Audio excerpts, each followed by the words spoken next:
Atlanta. ഒരു ഫാർമസിസ്റ്റിൻ്റെ മേശപ്പുറത്ത് കിടക്കുന്ന ഒരു പഴയ ലെഡ്ജർ ബുക്ക്. അതിലെ ആദ്യത്തെ വാർഷിക കണക്ക് ഇങ്ങനെയായിരുന്നു: total expense $70, total revenue $50, net loss $20. സാമാന്യ ബുദ്ധിയുള്ള ഏതൊരു ഇൻവെസ്റ്ററും വലിച്ചെറിയുന്ന ഒരു balance sheet.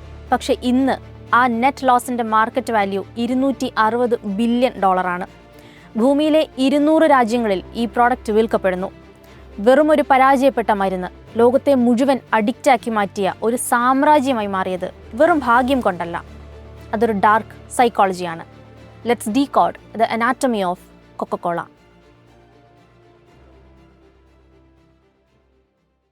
John Stith Pemberton, American civil വാറിൽ നെഞ്ചിൽ വെടിയേറ്റ സൈനികൻ.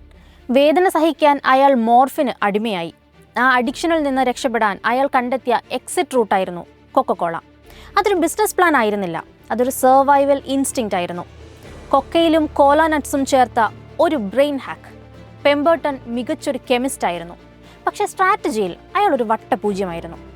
1888 അയാൾ മരിക്കുമ്പോൾ ബാക്കിയുണ്ടായിരുന്നത് ദാരിദ്ര്യം മാത്രം. താൻ ഉണ്ടാക്കിയ ആ സാമ്രാജ്യത്തിൻ്റെ താക്കോൽ വെറും $2300 ആസ കാൻഡ്ലർ എന്നൊരുവന് അയാൾ വിറ്റിരുന്നു. The creator died poor, the investor became the king. Candler marketing തുടങ്ങി, പക്ഷേ കൊക്കക്കോളയെ ഇന്നത്തെ മോൺസ്റ്ററാക്കി മാറ്റിയത് റോബർട്ട് വൂഡ്രഫ് ആണ്. 1919 $25 മില്യൺ കമ്പനി ഏറ്റെടുത്ത പുതിയ ബോസ്. രണ്ടാം ലോക മഹായുദ്ധം, ലോകം മുഴുവൻ ചോര വീഴുന്ന സമയം. വുഡ്രഫ് അവിടെ പക്ഷേ കണ്ടത് പ്രതിസന്ധിയല്ല, ദ ബിഗ്ഗസ്റ്റ് സ്കെയിലിംഗ് ഓപ്പർച്യൂണിറ്റിയാണ്. ഒരു പ്രഖ്യാപനം അദ്ദേഹം നടത്തി: ലോകത്തെവിടെയാണെങ്കിലും എത്ര വലിയ നഷ്ടം സഹിച്ചാലും അമേരിക്കൻ പട്ടാളക്കാർക്ക് 5 സെന്റിന് ഒരു കുപ്പി കൊക്കക്കോള കിട്ടിയിരിക്കണം. ഗവൺമെന്റിന്റെ ചെലവിൽ അമേരിക്കൻ മിലിറ്ററിയുടെ സപ്ലൈ ചെയിൻ വഴി കൊക്കക്കോള അങ്ങനെ ലോകം മുഴുവൻ എത്തി. പാട്രിയോട്ടിസം എന്ന ഇമോഷൻ അവർ ഒരു കുപ്പിയിലാക്കി വിറ്റു. മാർക്കറ്റ് അന്ന് റെഡിയായിരുന്നില്ല, പക്ഷെ പ്രോഡക്റ്റ് മാർക്കറ്റിനെ ഫോഴ്സ് ചെയ്തു. And that is scale. 1980s Pepsi മാർക്കറ്റിൽ അവരുടെ പെപ്സി ചാലഞ്ച് തുടങ്ങി. ബ്ലൈൻഡ് ടേസ്റ്റ് ടെസ്റ്റിൽ ആളുകൾക്ക് കൂടുതൽ ഇഷ്ടം പെപ്സിയുടെ മധുരമാണെന്ന് ഡേറ്റ കാണിച്ചു. 99 വർഷം പഴക്കമുള്ള കൊക്കക്കോളയുടെ ബോർഡ് റൂമിൽ ഈഗോ മുറിവേറ്റു. പരിഭ്രാന്തരായി അവർ ഒരു തീരുമാനമെടുത്തു: ഫോർമുല മാറ്റുക. $4 മില്യൺ R&Dക്ക് ഒഴുക്കി 2 ലക്ഷം ടേസ്റ്റ് ടെസ്റ്റുകൾ നടത്തി അവർ ന്യൂ കോക്ക് പുറത്തിറക്കി. തങ്ങളുടെ ഏറ്റവും മികച്ച തീരുമാനമാണിതെന്നാണ് PR ടീം അന്ന് പത്രസമ്മേളനത്തിൽ പറഞ്ഞത്. ടേസ്റ്റ് ടെസ്റ്റിന്റെ ഡേറ്റ അവർ നിരത്തി, പക്ഷെ ബാലൻസ് ഷീറ്റ് വേറെ ചിലതും പറഞ്ഞു. മാർക്കറ്റ് തകർന്നു, ജനങ്ങൾ തെരുവിലിറങ്ങി, കൊക്കക്കോള ബഹിഷ്കരിച്ചു. The ultimate corporate disaster. Corporate ഹിസ്റ്ററിയിൽ ഇതിനെ ഐഡന്റിറ്റി ക്രൈസിസ് എന്ന് വിളിക്കാം. നിങ്ങളുടെ എതിരാളി നിങ്ങളെക്കാൾ മികച്ചൊരു പ്രോഡക്റ്റ് ഇറക്കുമ്പോൾ ഭയം കൊണ്ട് നിങ്ങളുടെ സ്വന്തം ഐഡന്റിറ്റി നശിപ്പിക്കുന്ന സൈക്കോളജി.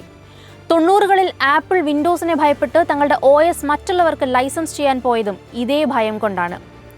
കോർ വാല്യൂസിനേക്കാൾ കോമ്പറ്റീഷനെ ഭയപ്പെടുന്ന ബോർഡ് റൂമുകൾക്ക് എപ്പോഴും ഈ അബദ്ധം പറ്റും. ഇതൊരു ബാഡ് ലക്ക് ഒന്നുമല്ല, ഇത് പ്യുവർ ഡേറ്റ ബ്ലൈൻഡ്നെസ് ആണ്. 2 ലക്ഷം ടേസ്റ്റ് ടെസ്റ്റുകൾ നടത്തിയിട്ടും ആ CEOയ്ക്ക് എവിടെയാണ് തെറ്റിയത്? കാരണം കൊക്കക്കോള വിറ്റിരുന്നത് വെറും ഷുഗർ സിറപ്പ് ആയിരുന്നില്ല, അതൊരു നൊസ്റ്റാൾജി ആയിരുന്നു. കൺസ്യൂമറിൻ്റെ ആ ഇമോഷണൽ കണക്ഷൻ എക്സൽ ഷീറ്റിലെ ഡേറ്റയിൽ കാണാൻ കഴിയില്ല. ഇൻസെൻറ്റീവ് സ്ട്രക്ചർ തെറ്റുമ്പോഴാണ് CEOമാർ ബ്രാൻഡ് ഇക്വിറ്റിക്ക് പകരം ഷോർട്ട് ടേം മാർക്കറ്റ് ഷെയറിന് പിന്നാലെ പോകുന്നത്. കൃത്യം 79 ദിവസങ്ങൾ ന്യൂ കോക്ക് പിൻവലിക്കാൻ കമ്പനി നിർബന്ധിതരായി. ഈഗോ മാറ്റിവെച്ച് പഴയ ഫോർമുല കൊക്കക്കോള ക്ലാസിക് എന്ന പേരിൽ തിരികെ കൊണ്ടുവന്നു.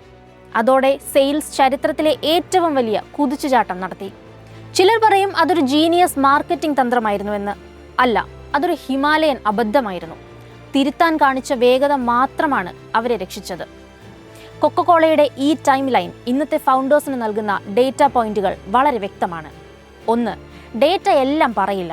കൺസ്യൂമർ പ്രോഡക്റ്റ് വാങ്ങുന്നത് ലോജിക്ക് കൊണ്ടല്ല, ഇമോഷൻ കൊണ്ടാണ്. 2. കോമ്പറ്റീഷനെ നോക്കി സ്വന്തം ഐഡന്റിറ്റി മാറ്റരുത്. 3. തെറ്റ് പറ്റിയാൽ ന്യായീകരിക്കരുത്.